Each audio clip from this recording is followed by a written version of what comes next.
नमस्ते विद्यार्थी मित्रों, जय श्री कृष्ण। अगस्त्य इंटरनेशनल स्कूल में तमाરું ફરી વખત સ્વાગત છે।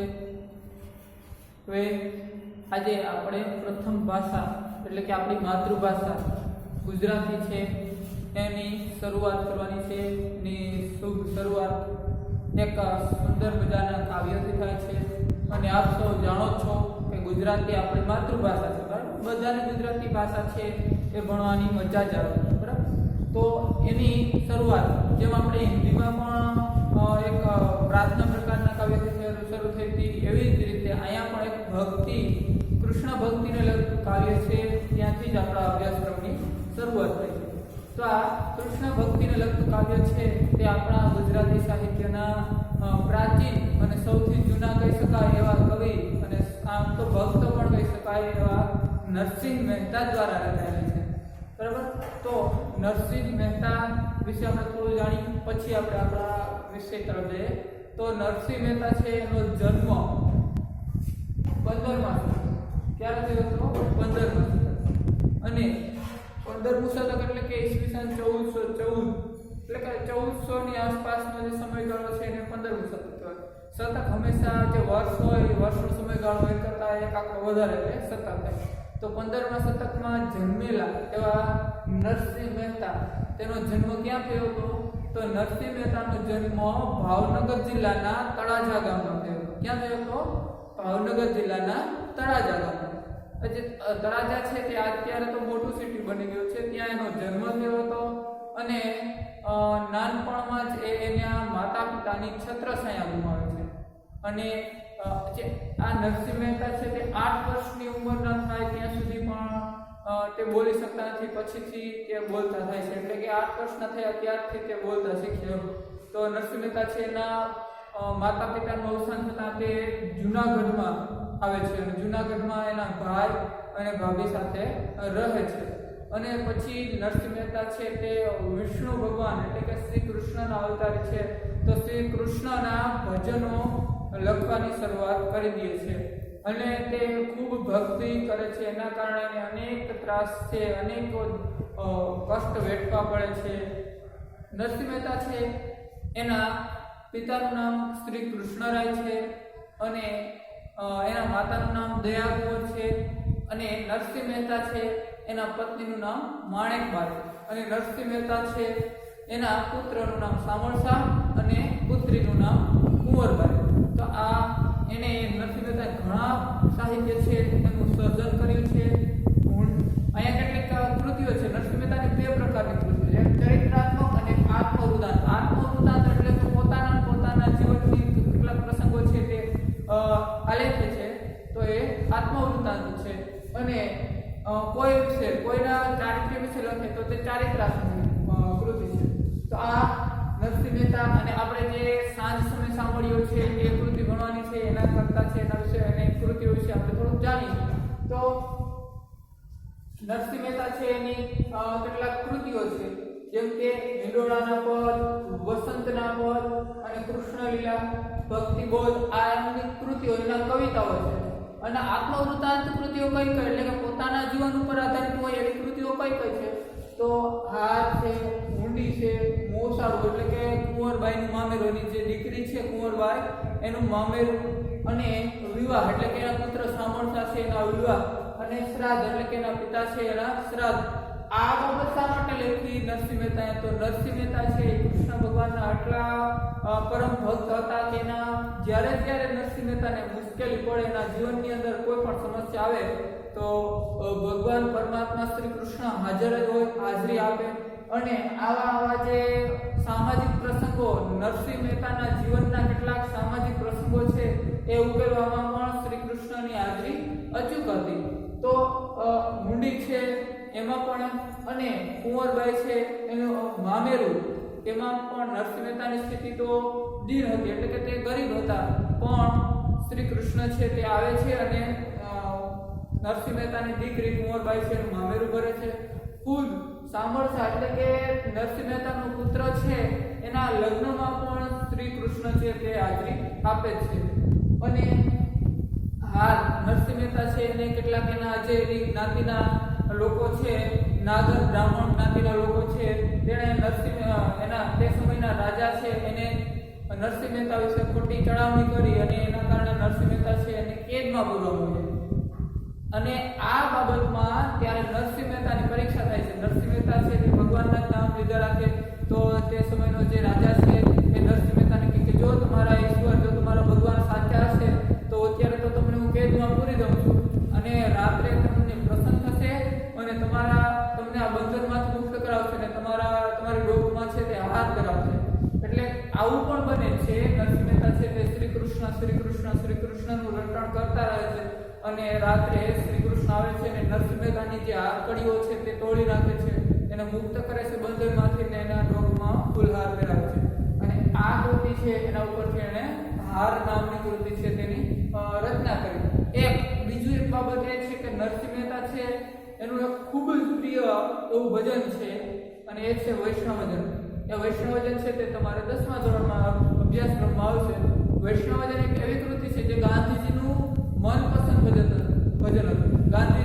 ગાંધીજીની કૃતિ એવો તમને પ્રશ્ન પૂછાય ક્યારેક જનરલ નોલેજમાં, તમે 10મા ધોરણમાં હો કે પછી 12મા ધોરણમાં હો કે કોમ્પિટિટિવ એક્ઝામની તમે પરીક્ષા આપવા જાઓ તો એમાં પૂછાય કે ગાંધીજીનું પ્રિય ભજન કયું, તો આપણે કહી શકીએ કે વૈષ્ણવજન. અથવા એવો પ્રશ્ન પૂછાય કે વૈષ્ણવજન છે આ કૃતિના કર્તા કોણ, તો આપણે સરળતાથી કહી શકીએ કે વૈષ્ણવજન કૃતિ છે એના કર્તા નરસિંહ મહેતા છે. નરસિંહ મહેતા છે એના જે ભજનો છે તે પ્રભાતિયા નામથી ઓળખાય છે. કયા નામથી ઓળખાય છે? પ્રભાતિયા. પ્રભાતિયા એટલે કે સવારના સમયમાં ગવાતા હોય એવા પ્રભાતિયા, જેમ કે જળ કમળ સાંડી જાને બાળ અને જાગો ને જાદવ અને આવા ઘણા બધા છે એ નરસિંહ મહેતાના પ્રભાતિયા છે. તે આપણા સૌરાષ્ટ્રની અંદર, કાઠિયાવાડની અંદર ઘરે ઘરે ગુંજતા હોય. સવારના સમયમાં તમે ગામડામાં જાઓ તો રેડિયો, ટીવી, મોબાઈલ વગેરેમાં સવારે જે કૃષ્ણ ભજન ગવાતા હોય એમાંથી મોટા ભાગના ભજનો છે તે નરસિંહ મહેતા દ્વારા રચાયેલા હોય. તો નરસિંહ મહેતા છે એની કૃતિ, એના જે પદ છે કયા નામથી ઓળખાતા એના ભજન, તો પ્રભાતિયા નામથી ઓળખાતા. અને નરસિંહ મહેતા એની જે કૃતિઓ છે એની કાવ્ય લખતા, એના પદ લખતા તે મોટા ભાગે જુલના છંદમાં લખતા. આ બાબત પણ તમારે યાદ રાખવાની છે. આ પ્રશ્ન પણ જનરલ નોલેજનો કહી શકાય કે નરસિંહ મહેતા કયા છંદમાં કૃતિઓ લખતા, તો જુલના છંદમાં. બરાબર. તમે જ્યારે 10મા ધોરણમાં આવશો ત્યારે તમારે છંદની અભ્યાસ કરવાનો થશે, ગુજરાતી વ્યાકરણ. તેમાં જુલના છંદ આવે એની અંદર નરસિંહ મહેતા છે તે એની કૃતિઓ છે તેની રચના કરતા. આ નરસિંહ મહેતા વિશે આપણે આટલું બધું જોયું. અને નરસિંહ મહેતા વિશે તો તમે ઘણી બધી માહિતી મેળવી હોય, ઘણી બધી માહિતી સાંભળી હોય. જેમ કે કેટલાક એવા પણ પ્રસંગ છે કે નરસિંહ મહેતા છે એના પુત્ર છે સામળસાના લગ્ન થાય અને બહુ ટૂંકા જ સમયમાં તે મૃત્યુ પામે. નરસિંહ મહેતાનો પુત્ર અને પુત્રવધુ મૃત્યુ પામે ત્યારે કોઈ એવા સમાચાર આપે, નરસિંહ મહેતા ભજનમાં હોય ત્યારે કોઈ સમાચાર આપે કે ભક્ત તમારા પુત્ર અને પુત્રવધુ છે એનું દેહાવસાન થયું. ત્યારે પણ નરસિંહ મહેતા છે તે દુઃખી નથી થતા. એનો એક દીકરો છે તે એનું મૃત્યુ થાય ત્યારે પણ નરસિંહ મહેતા છે તે દુઃખ પણ સહન કરી લે છે. એમ કહે છે કે જેવી હરિની ઈચ્છા, એટલે કે જેવી ઈશ્વરની મરજી, આવું કહીને પણ એ દુઃખ સહન કરે છે. એના પત્નીનું મૃત્યુ થાય છે. આવી રીતે ઘણી બધી બાબતમાં નરસિંહ મહેતા છે ડગલે ને પગલે કષ્ટ થતું જ હોય. અને કહેવાય છે ને કે કષ્ટ છે એ થાય ત્યારે જ સિદ્ધિ મળે. તો નરસિંહ મહેતા છે એની કસોટી થાય, સત્યની કસોટી હોય. નરસિંહ મહેતાની ઘણી બધી કસોટી થાય ત્યારે જ તે આપણે સમક્ષ આજે એનું નામ છે તે હોય છે. આપણે અભ્યાસક્રમની અંદર નરસિંહ મહેતા છે એનું કોઈ પણ ધોરણમાં, લગભગ મોટા ભાગના ધોરણોમાં ગુજરાતીમાં નરસિંહ મહેતા વિશે આવે છે. હવે અહીંયા આપણે આપણા અભ્યાસક્રમની અંદર જે પ્રથમ કૃતિ છે સાંજ સમયે સાંભળ્યો વાહલો, વૃંદાવનથી આવે એવી કૃતિનું નામ છે સાંજ સમયે સાંભળ્યો. બરાબર. તો સાંજ સમય એટલે કે સંધ્યાનો સમય છે અને સાંભળ્યો એટલે શ્રી કૃષ્ણ. તો પહેલા હું આ કાવ્યની અંદર શું આવશે એની થોડીક મૌખિક માહિતી આપી દઉં જેથી તમને કંઈક સમજણ પડે કે આની અંદર આવું છે. તો આ કાવ્ય છે તે કૃષ્ણ ભગવાનનું નામ તમે સાંભળ્યું છે, તો એના સમયની અંદર છે, એના સમયની વાત કરેલી છે. અને એના જીવનને લગતી વાક્ય છે. આ કૃતિ છે તે પણ નરસિંહ મહેતાના કાવ્યો છે એમાંથી લેવામાં આવી છે. તેમાંથી લેવામાં આવી આ કૃતિ નરસિંહ મહેતાના કાવ્યમાંથી. સાંજ સમય સાંભળ્યો કેમાંથી લેવામાં આવ્યું? તો નરસિંહ મહેતાના કાવ્યમાંથી. અને એ પણ પ્રશ્ન પૂછાય કે સાંજ સમય સાંભળ્યો કૃતિના કર્તા એટલે કે એના કવિ કોણ છે? તો એ છે નરસિંહ મહેતા. અને નરસિંહ મહેતાનો સમય કયો? તો 15મું શતક. સાંજ સમય સાંભળ્યો આ કૃતિનો સાહિત્ય પ્રકાર કયો? તો આપ કહી શકો કે આ એક ભજન, એક પદ છે,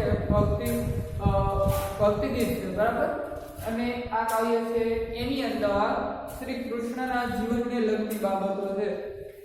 ગામડું ગામ હોય, અત્યારે તો ઓછું થઈ ગયું, પહેલા એવું હતું ગામડું ગામ હોય તો એમાં ગાયો ચરાવવાનો, જે લોકોની પાસે વધુ ગાયો હોય કે વધુ ધનિક કહેવાતા, તો ગાયો ચરાવવા છે તે એના બાળકો છે તે જતા હોય વનની અંદર.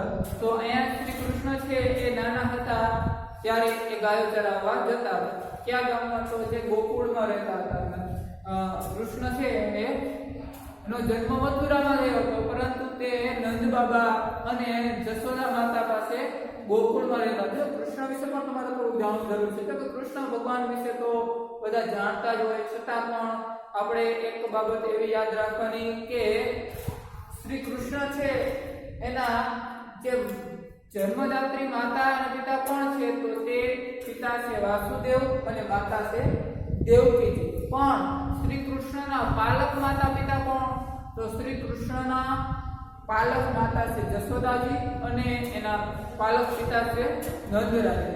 કોણ છે? નંદ બાબા, તે ગોકુળ ગામના. શ્રી કૃષ્ણના ભાઈનું નામ તો છે તે બલરામ. એનો પણ આ કાવ્યની અંદર ઉલ્લેખ થશે. તો આ શ્રી કૃષ્ણ વિશે માહિતી છે. અને શ્રી કૃષ્ણ નાના હતા ત્યારે નંદરાય છે એની ગાયો ચારવા તે વૃંદાવન એટલે કે બાજુમાં જે ગામથી થોડું દૂર એક વન છે વૃંદાવન, એ વન વિશે કહેવાય છે કે વૃંદા એટલે કે તુલસી. એ અહીંયા તે સમયમાં એવી વાત કરવામાં આવી અમુક દંત કથા મુજબ કે તે તુલસીનું જે વન, તુલસીનો છોડ હોય તમે જોયું હોય, બરાબર, તો એ ઔષધિ છે. તો તુલસીનું જે વન હતું એને વૃંદાવન હતું.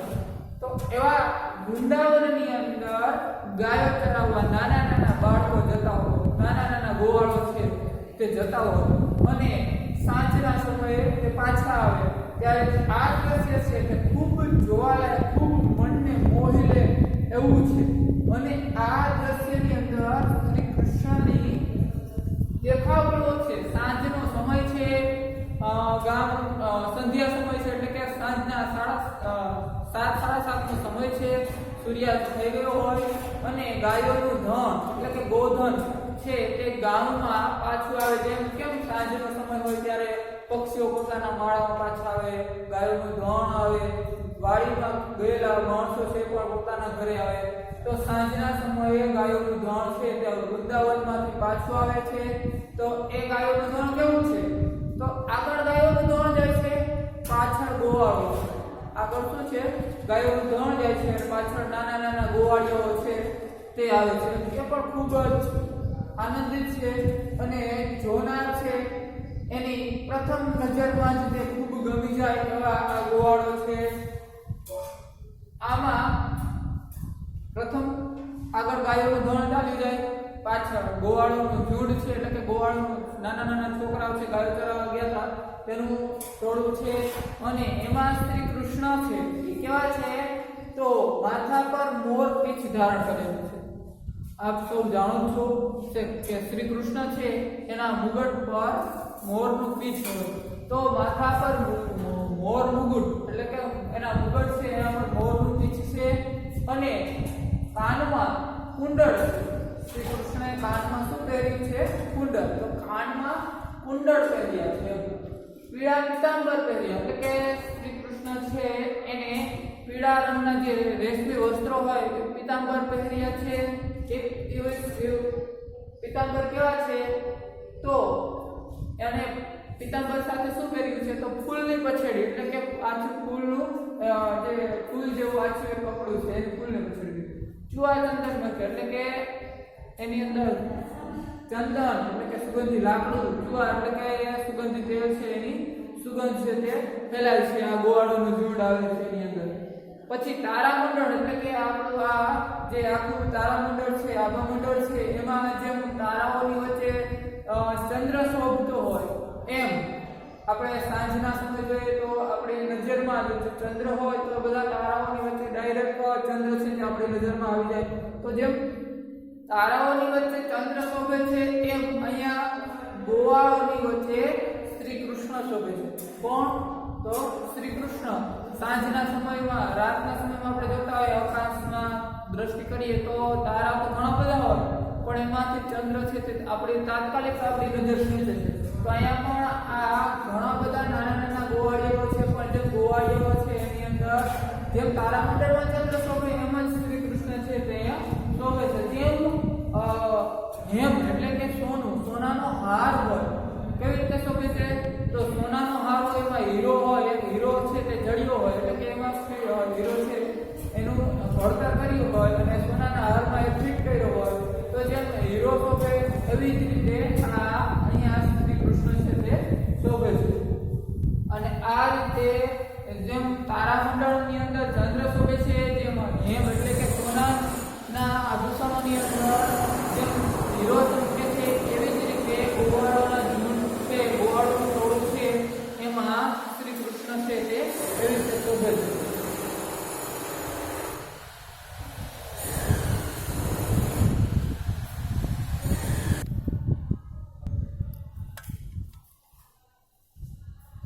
જેમ ગોવાળોની વચ્ચે કૃષ્ણ શોભે છે અને એ પણ કોણ? તો હળદર એટલે કે બલદેવજી છે એના ભાઈ. બલદેવજી માટે હળદર શબ્દ વપરાય. હળદર શા માટે? કારણ કે તેને હળ ધારણ કર્યું એટલા માટે હળદર કહેવાય. તો હળદર છે એના વીરા. બરાબર. તો આ રીતે આપણે આ કાવ્ય છે તે જોવાનું છે. અને એમ પણ અંતમાં કહીએ છે કે આ વાલાજી એટલે કે શ્રી કૃષ્ણનું રૂપ છે તે મનને મોહી લે એવું, એટલે કે આપણા મનને આકર્ષિત કરે તેવું ખૂબ જ સુંદર સ્વરૂપ છે તે જોવા મળે છે. હવે આપણે કાવ્યની શરૂઆત કરીએ તો સાંજ સમય સાંભળ્યો વહાલો વૃંદાવનથી આવે એટલે કે સાંજના સમયે. ક્યારે? તો સાંજના સમયે. સાંજના સમયે વહાલો એટલે શ્રી કૃષ્ણ માટે વહાલો શબ્દ વપરાય. વહાલો એટલે જે વાર લાગે છે. તો સાંજના સમયે સાંભળ્યો એટલે શ્રી કૃષ્ણ. સાંજના સમયે કોની વાત કરી? તો સાંભળ્યો અને વહાલો. શ્રી કૃષ્ણને વહાલા કીધા. તો સાંજ સમયે સાંભળ્યું વહાલો વૃંદાવન થયો. વૃંદાવન એટલે કે જે વન, તે ગોકુળની આસપાસનું જે વન છે એ સમયે અમુક સમય પહેલા ત્યાં જે તુલસી છે, વૃંદા એટલે તુલસી છે વધુ હતી એટલા માટે તે વનને વૃંદાવન કહેવાતું. તો વૃંદાવનમાંથી સાંજના સમયે વહાલાજી આવે એટલે કે શ્રી કૃષ્ણ આવે છે. તો શા માટે, શું કરીને આવે છે? તો ગાયો ચરાવવા ગયા હતા અને ગાયો ચરાવીને અત્યારે સાંજનો સમય થયો છે એટલે સાંજના સમયે તે આવે.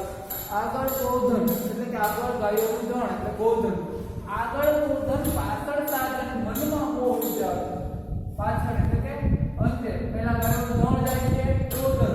ગોધનના બે અર્થ. જો ગોધનનો અર્થ છે ગાયોનું ધણ, પણ ગો એટલે કે ગાયો અને ધન એટલે કે ધન. જો પહેલા ગાયોનું ધન છે, ધણ છે એટલે કે ગાયો છે એને પણ સંપત્તિ માનવામાં આવે.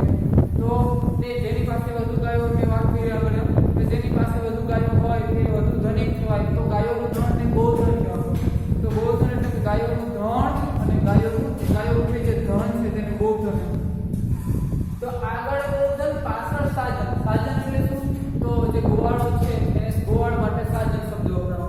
આગળ ગોધન પાછળ સાધન મનમાં મોહ ઉપજાવે એટલે કે આપણું મન છે એની અંદર મોહ ઉપજાવે એટલે કે આપણું મન છે તેને આકર્ષિત કરી લે છે. આગળ ગાયોનું ધણ જાય છે, પાછળ ગોવાળોનું ટોળવાયેલું જાય છે, નાના નાના ગોવાળીઓ છે એ આપણા મનને આકર્ષિત કરે છે. એવું મનમાં મોહ ઉપજાવે.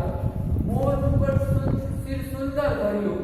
મોર મુગટ એટલે કે શ્રી કૃષ્ણ છે એનું મુગટ છે, એના પર મોર પીંછ છે એટલા માટે એનું મોર મુગટ. તો મોર મુગટ શિર સુંદર ધર્યું એટલે શિર એટલે માથું. તો માથા પર મસ્તક પર સુંદર મજાનું મોર મુગટ ધારણ કર્યું છે અને કાને કુંડળ લાગે. કુંડળ એટલે જ્યારે આવ્યું છે કે કુંડળ એટલે કાનમાં પહેરવાનું પહેરણું. તો પહેલાના સમયમાં જે બાળકો છે તે કાનમાં કુંડળ પહેરતા. તો માથા પર મોર મુકુટ છે, એ પણ સુંદર મજાનું છે, અને કાનમાં કુંડળ લગેલું છે. પહેર્યા પીતાંબર ફૂલની પછેડી ચુવા ચંદન મહકે. પહેર્યા પીતાંબર એટલે કે પીળા રંગનું વસ્ત્રો પહેરતા શ્રી કૃષ્ણ, એને પીતાંબર કહેવાય. અને ફૂલની પછેડી એટલે કે ફૂલ જેવી આછી પછેડી. પછેડી માટે શબ્દ છે તે એક ચાદર છે, ઓઢવાની ચાદર છે, બરાબર, પણ અહીંયા ફૂલની પછેડી એટલે કે આછી એવી આછી પછેડી છે, તે ફૂલ પછેડી. ચુવા ચંદન મહકે એટલે કે ચુવા એટલે સુગંધી તેલ, અને ચંદન એટલે કે સુગંધી લાંબુ, જેને સુખડ પણ કહે છે. તો ચુવા ચંદન મહકે એટલે કે સુગંધી લાંબુ છે, એની પર સુગંધ આવે છે. તારા મંડળમાં જે સત્ય શોભે એમે જણી હીરો. તારા મંડળ એટલે તારાઓ જે મંડળ છે એની અંદર જે ચંદ્ર શોભે છે, અને જે હીરા હરણો છે એની અંદર હીરો જડેલો હોય એમ.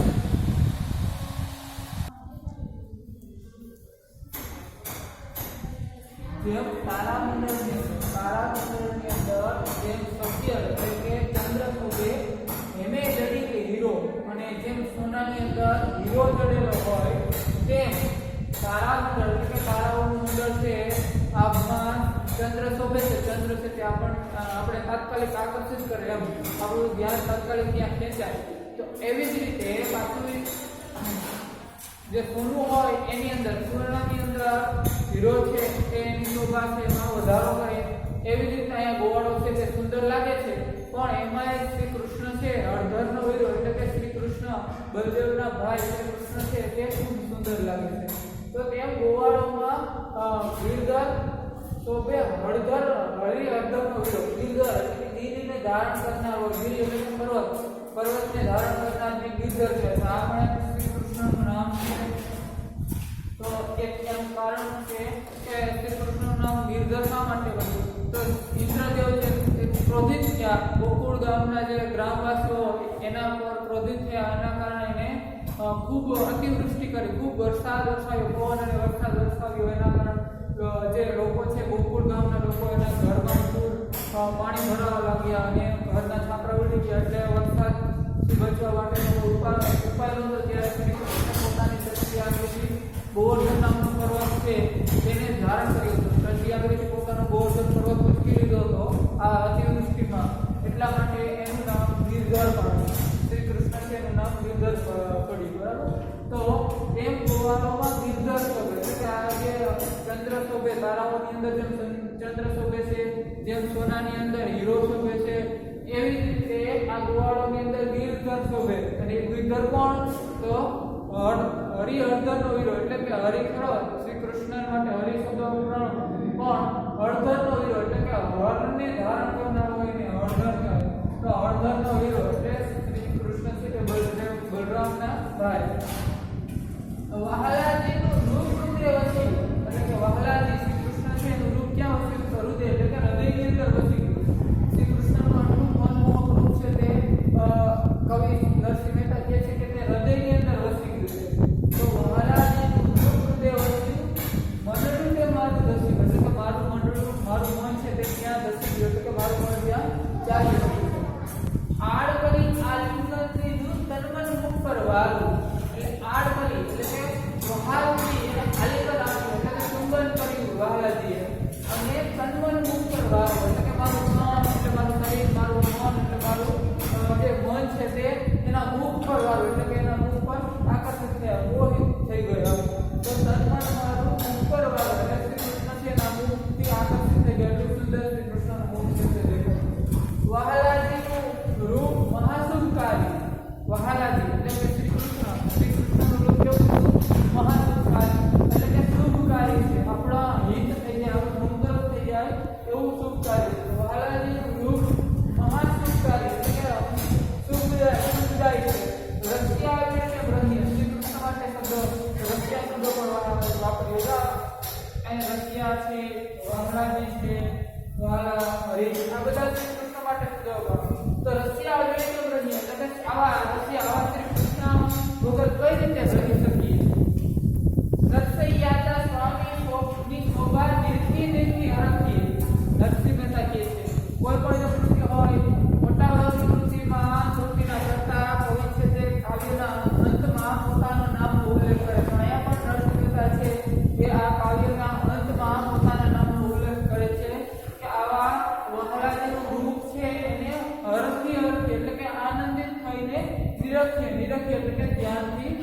જોઈએ.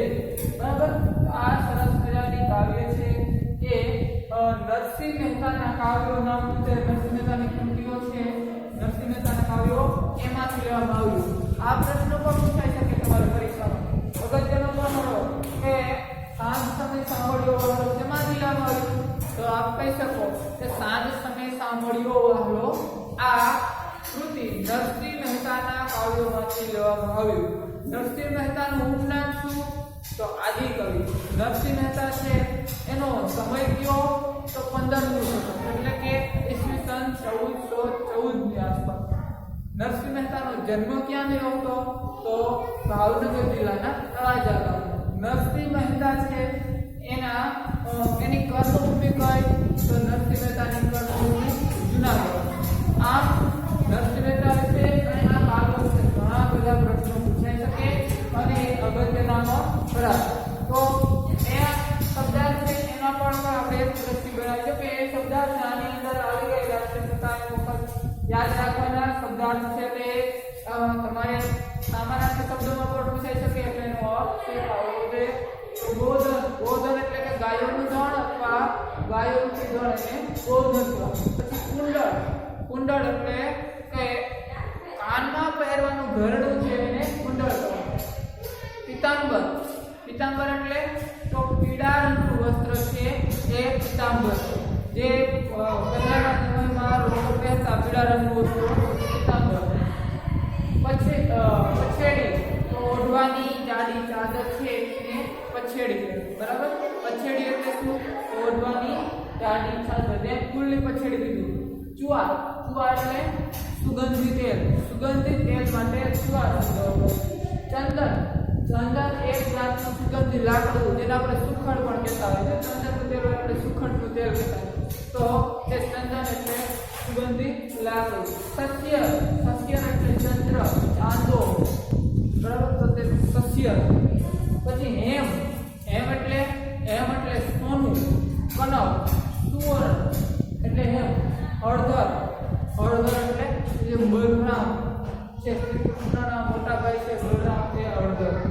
નિરખુ, નિરખુ એટલે ધ્યાનથી જોવું. પછી આડ, આડ એટલે વહાર. આ ખૂબ સુંદર મજાની કાવ્યો હતી કે આપણે જોઈ. હજી આની આગળની સમજૂતી અને આના પ્રશ્નો, આનું વ્યાકરણ છે તે હવે આપણે આગળના પીરિયડમાં જોઈશું. બરાબર, તો ત્યાં સુધી રજા આપો.